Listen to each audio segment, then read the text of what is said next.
right, let's talk about finances a little bit. The issue has come up about the public library. A lot of millions earmarked for that, but there's other capital projects, new arena down the road, new convention center maybe.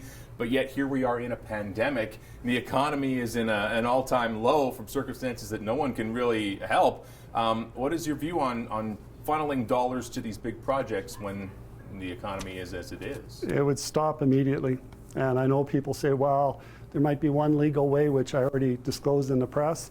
And yeah, that's force majeure could probably stop everything real quickly. And a lot of the talk, like the other day, Mayor Clark was saying that the library's already expended tens of millions of dollars and that they're going to create thousands of jobs. Well, two things can't be right about that. If they expended tens of millions of dollars already, they have just started planning, drafting. Where did all that money go? Because they should never.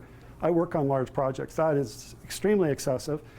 And then thousands of jobs. Well, this budget for this project is 4 times too small for thousands of jobs to be created. He doesn't understand the component. And creating jobs immediately by just creating the library, never going to happen.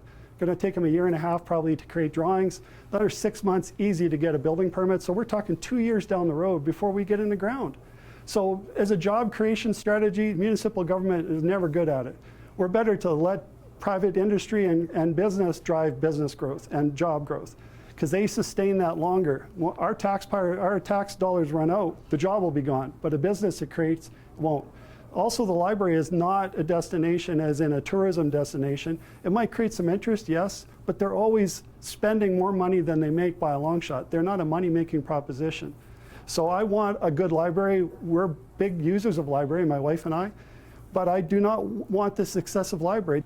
What's the term you used? Force majeure? What's that? Force majeure is a legal term that in an exceptional circumstance you can breach a contract of any type. Guess what? A pandemic is an exceptional circumstance.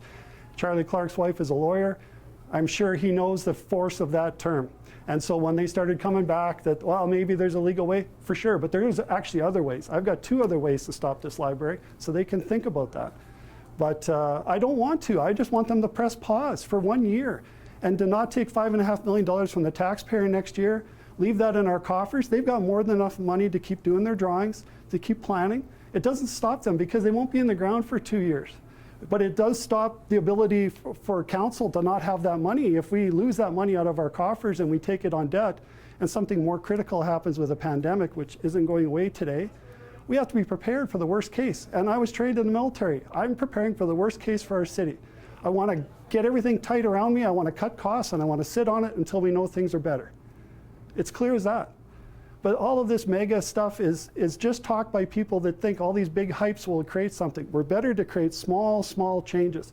We're better to keep this business open than to close and lose these jobs. Every job we keep is another job we don't have to recreate. And it's harder to recreate a job than to keep a job. And that is a pure, simple business fact. And nobody seems to want to talk about it. All right, November 9th. People like us, like-minded people, share a life.